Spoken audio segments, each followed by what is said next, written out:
My name is Chris Gaul. I am the new Esports Director and Head Coach at Point Park University.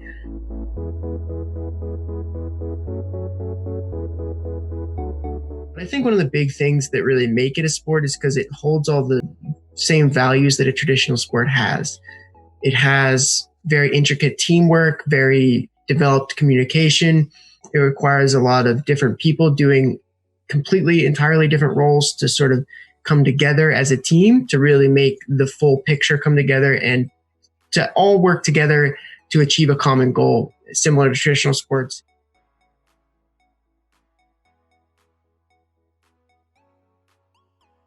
Different colleges and different organizations choose to move in different routes based on for whatever reason. We have decided to move forward with Rocket League and League of Legends, two of the most popular esports in the world right now, two that have been growing rapidly in success or have been long-standing dynasties. They have the spectator base, they have the player base, and that's sort of the reason that we went in that direction. Especially with Rocket League, it is pretty much playing soccer with cars. So it is a very easy to pick up game in terms of spectator. It's very easy to watch. It's very easy to understand. It's very easy to see who's winning. There's a scoreboard at the top when the ball goes in the net. That's a point. You know, it makes a lot of sense, especially in comparison to traditional sports. League of Legends doesn't really follow that same. It's a little more complex. It's a lot more complex to watch. You sort of have to understand the game and a lot of the concepts to get a lot of the nuance, but it is a very popular one. It's the biggest esport in the world. It has the biggest player base. It's sort of like your football of Western Pennsylvania or your hockey of New England and Canada. You sort of have to have it or you're really doing a disservice.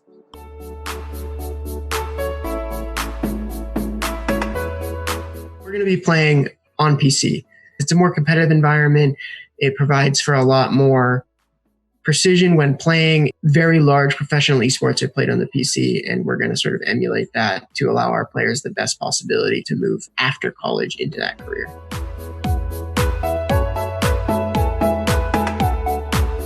There are very few mandated things you have to be using.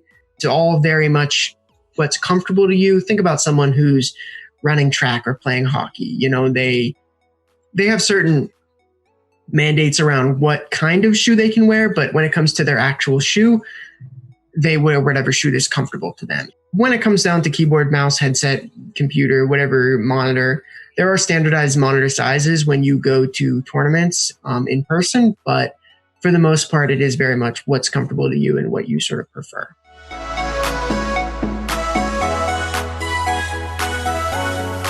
Our students are recruited a number of different ways. When you think about traditionally recruiting, some students will come to you and say, hey, I want to play. Here's my highlights. Here's my film. Here's what I have to give you. Will you take me on the team? Basically as a tryout, as an audition, whatever you want to call it. And then it's also on the coach, on myself, to go out and find new, fresh talent, find potential, watch them play, say, hey, you're someone that I want. I'm willing to offer you a scholarship. Will you come play for me? This is what we're thinking. These are who are on the team. This is where I think you can fit in. And that's really, the mix of the two is really how I do a lot of my recruiting. I think it is very important to do a lot of outreach. And especially now that the program's brand new, I've been doing primarily outreach to people. As the word gets out, I think it'll balance out a lot more. And I think we'll get a lot more people reaching out to us, asking to play.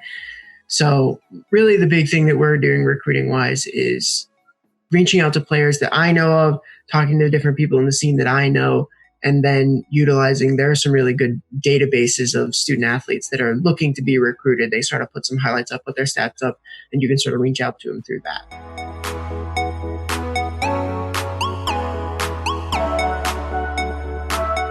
In terms of seasons and what seasons we have and what seasons we follow, there are competitions in the fall and the spring, both. I tend to do a lot of training over the summer if I can, especially when it gets closer to the fall semester starting up. I like to get my players back a little bit early and get a lot of training hours in there before classes start up. Primarily, esports is running almost year round and throughout the whole school year, and we pretty much train through the whole thing.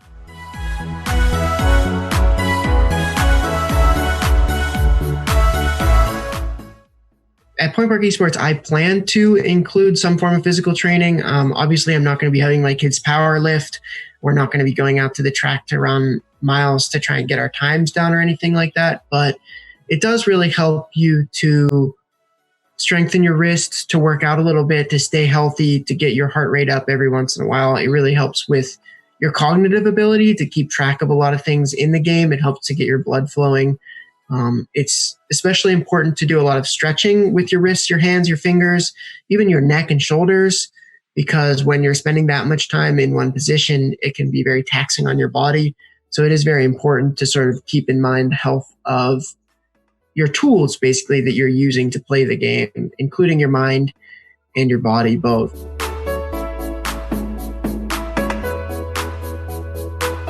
For a majority of the season, you are playing from your practice facility, from your arena in your school, and the other team is playing from their school, which is something that in esports is very much a luxury. We can play against a lot more schools than a lot of other sports because we don't have to travel to play them. When it comes to these larger tournaments, it tends to be, if you make it very far in the tournament provider will pay for you to travel to the finals and put it on TV, put it on their Twitch channel, stream it, make it a big production value style thing, bring out their professional casters and sort of have an audience and really give these players what's called a LAN or a local tournament environment experience. In terms of smaller local tournaments, there are some smaller local tournaments that get hosted by different schools around you. A lot of teams try and get out to a local tournament to play on a stage for a smaller crowd, play against another team in person, because it's a different environment.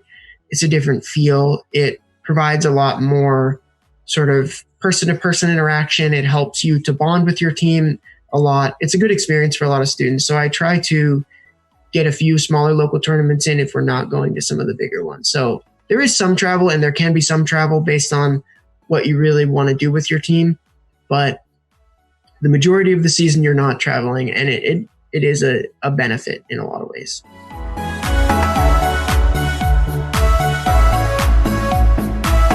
At this moment, a lot of the tournaments don't have anything like that. So us at Point Park, as a relatively small school, could be playing against Ohio State. We could be playing against LSU. We could be playing against some of the really large names, or we could be playing against community colleges.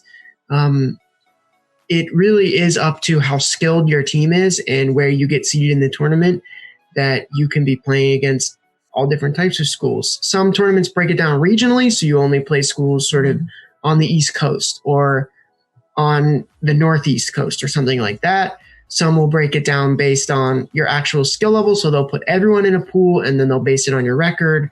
They'll see how well you're doing, and you'll play other teams that are doing similarly as well. So you really can play any number of school and any size of school. It really does depend on what you can really build with your school. And that's sort of the real glory of esports at the moment, is sort of the accessibility, as maybe someone at a small Point Park school can say, you know what, we went up against one of the big names. We went up against your Ohio State. We went up against Penn State, and we won. And that can be a really good feeling for a lot of players.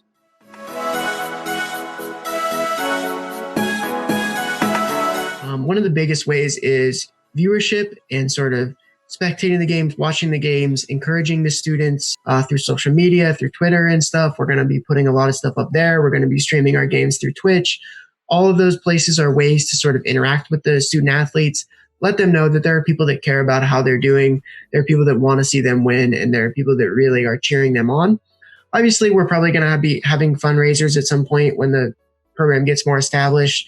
Obviously, you can donate in different ways there, but if you really want to have a serious impact without having to donate or do something more fundraiser oriented, watching the games, letting the players know they have support, and really showing that you care about what they're doing is a really big way to show your support and really encourage the program forward.